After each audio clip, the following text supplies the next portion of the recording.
alors en pleine renaissance, et le roi chevalier, abdiquant l'espérance, d'éclipser Charles Quint, vainqueur de toutes parts, l'aveuglait du rayon des lettres et des arts. Et peintre magistral, savant et philosophe, ciseleur de carreurs et ciseleur de strophes, stimulé par son art versé partout à flot, émerveillait l'Europe et faisait au héros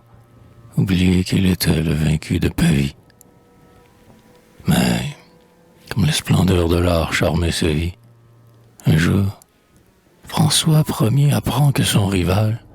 s'empare des trésors du monde occidental et rêve d'y fonder une seconde Espagne. Alors, tremblant d'émoi, le nouveau Charlemagne, qui convoite une part du continent nouveau, dont la splendeur lointaine éblouit son cerveau, tourne son fier regard vers la plage bretonne, et du doigt indiquant le ponant qui rayonne,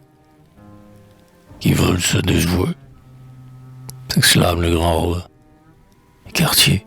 devenu notonnier, répond: moi.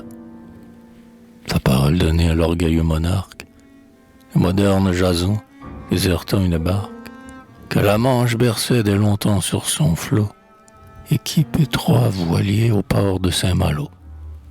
Et parmi les plus fiers caboteurs de la côte, brunis au même rang et grandis côte à côte, recrutent les marins qui doivent les monter, avant que de partir pour aller affronter l'immensité des eaux et des forêts sauvages. Cartier, dans le lieu saint, conduit ses équipages. Et là, devant l'autel, où le lourd ostensoir flambe dans un nuage odorant d'encensoir, comme le soleil d'or rayonne dans la brume, que la mer fait monter de sa vague qui fume, il implore avec eux le maître souverain. Et tous ces matelots poitrine d'airain, tous ces aventuriers qui n'ont courbé la tête, ni devant les puissants, ni devant la tempête, au signal de leur chef, s'inclinent tout tremblants, sous l'absolution d'un prêtre en cheveux blancs. À quelques jours de là, toutes voiles ouvertes, au souffle du printemps ridant les ondes vertes, où l'aube secouait ses crinières de feu,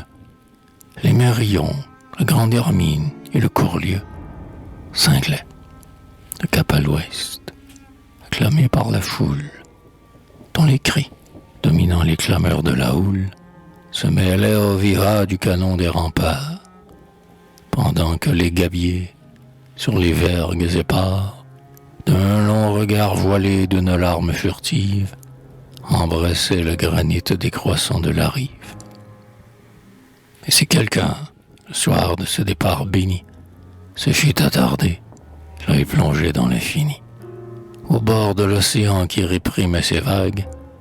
il aurait entendu vibrer des lambeaux vagues d'un vieil ave dolent que la brise de mai apportait,